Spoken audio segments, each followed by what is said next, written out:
আজকে থেকে মানুষের কাছে যাবেন, মানুষের কাছে ভালোবাসা পৌঁছে দিবেন। আমাদের উন্নয়ন করতে হবে। হালুয়াঘাট আর ধুবারকে যে পশ্চাৎপদ অবস্থানে পাঠিয়ে দিয়েছেন, এখান থেকে ফেরত আনতে হবে। ক্ষয় হয়েছে তাদের। এই 4 মাস এমপিগিরি করবার পরে যখন 98 কিলোমিটার রাস্তা চলে আসে হালুয়াঘাট আর ধুবারায়, মাথা খারাপ হয়ে যায় যে সাহেব এটা করে কেমনে। বিদ্যুৎ 7 মেগাওয়াট থেকে যখন 26 মেগাওয়াটে হয়, তখন ওদের মাথা খারাপ হয়ে যায় যে সাহেব এগুলো করে কেমনে। 8টি বড় বড় ব্রিজ নিয়ে আসা, মাথা খারাপ হয়ে যায় যে সাহেব এগুলো করছে কেমনে। ওই জায়গায় ষড়যন্ত্রটা হয়, ওই জায়গাতে সায়েমকে ফেরাতে হবে। এটাই হচ্ছে মূল ব্যাপার। সম্মানিত উপস্থিতি, আমি জানি আমার সম্মানের সাথে আপনাদের সম্মান জড়িত। আমি একলা না, আমার ভালো মন্দ বোঝার ক্ষমতা আমার একলা না আপনাদেরকে নিয়ে। সুতরাং আমি অসম্মানজনক কাজ করলে যেমন আপনি অসম্মানিত হবেন, এটা আমি খুব ভালো করে উপলব্ধি করতে পারি। তাই একটা স্টেপ ফেলার আগে চিন্তা করে ফেলি যে আমি খারাপ কাজ করলে আমার এই ভালোবাসার মানুষগুলো বেজ্জতি হবে।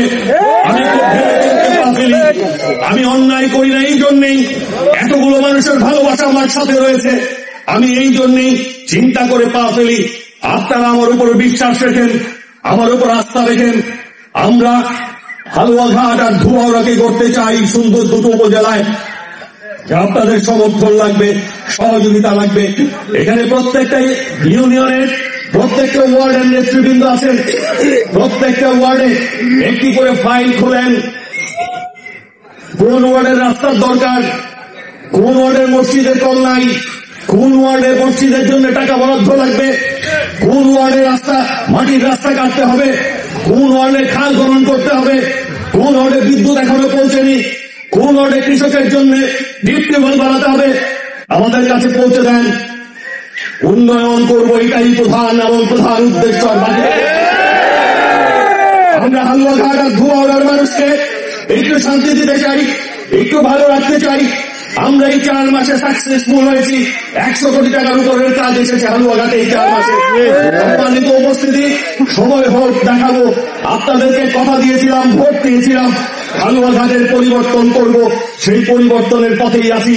মাঝখান থেকে উৎকো ঝামেলা গুলো আমাকে আপনার মধ্যে দূরত্ব সৃষ্টি করবে, এটি যাতে করতে না পারে এমন কিছু শুনবেন, সরাসরি আমাকে জিজ্ঞাসা করবেন সায়েম তুমি এটা করেছো কিনা। আমি আপনার কাছে জবাবদিহি করতে বাধ্য। আমি আপনার কষ্টের ফসল, আমি আপনার ভালোবাসার ফসল। সুতরাং আমি যদি বিতর্কিত হই, আপনি বিতর্কিত হবেন, এটি আমার মাথার মধ্যে ধারণ করি আমি সব সময়। সবাই সুস্থ থাকবেন, ভালো থাকবেন, ঐক্যবদ্ধ থাকবেন। আমরা হালুয়াঘাট আর ধুবাউড়াকে একটি সুন্দর হালুয়াঘাট আর ধুবাউড়া করতে চাই। এটি আমাদের উদ্দেশ্য, আর কোন উদ্দেশ্য নাই।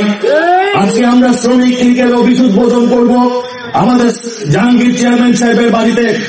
আপনারা যে যে পারেন সুযোগ পেলে ওই অফিসে উপস্থিত হবেন। আজকে থেকে নতুন ভাবে শুরু করলাম। কষ্ট লেগেছে যখন একটি শোক সভায় একজন বিএনপির নেতা বলেন আপনাদের সহযোগিতায় আর আপনার সমর্থনে উপজেলা পরিষদের চেয়ারম্যান হয়েছি। কষ্ট লাগে, এটি যাতে না হয়। বিএনপির কোন মানুষ আমাদের শত্রু না, তারা আরেকটা দল করে। আমি এখন বাংলাদেশ জাতীয় সংসদের সদস্য, আমি যেরকম আওয়ামী লীগের মানুষের এমপি, আমি ঠিক